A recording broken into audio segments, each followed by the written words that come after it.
Hey, it's Tamara at True Connection, your dating and relationship coach. So conflict can be a good thing. It really can, guys. So here are some ways to keep that conflict positive.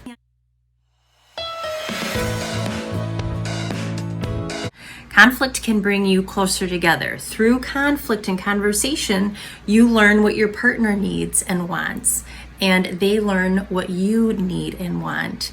And if you have closure, loving closure at the end, then you're going to both get what you want and need. Here's some important tips to make sure that you don't get off track. Your conversation doesn't get derailed.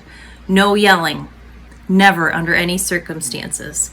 If you are tempted to yell or one of you starts yelling, say, okay, deep breath. Do we need to just take a minute, calm down, and then revisit the conversation? I think if you both sit down and say, we're not going to yell at each other, no screaming, no yelling. Okay, number 2, no name calling.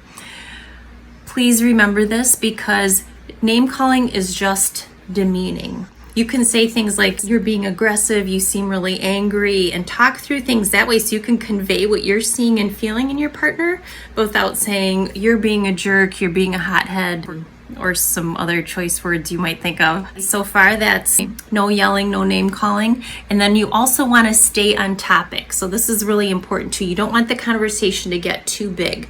So for instance, if you're talking about how you're not spending enough time together, your partner's at work all the time and you don't see them. And what you want to do then is stay focused on time. Don't talk about chores, don't talk about family, don't talk about your vacation next month or health, working out, cooking, okay? Stay just on time and sort through that. Because then after you both say what you need and want, you compromise and have a loving closure, then you will have resolved something. If the conversation gets too big, it gets derailed and all these other matters are brought into it, time is gonna pass. You're gonna go to bed angry and you're gonna feel, really frustrated and like nothing got resolved. Well, because it didn't. Nothing did get resolved. So conquer one battle at a time, okay?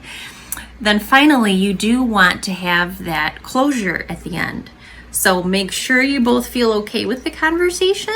Maybe not awesome, because you did have to compromise, but make sure you feel okay. You express your love for each other, your feelings for each other. Kiss, hug, make up, and try, if you can, not to go to bed angry. Okay, like things might not be resolved, but don't go to bed angry, because it's really going to be hard to do everything you need to do the next day, and then until you have a time to talk the next day. So resolve things as best you can until you have more extended time to talk if you're not able to finish it in one setting. Okay, guys, keep those things in mind and conflict will be so much more positive for you.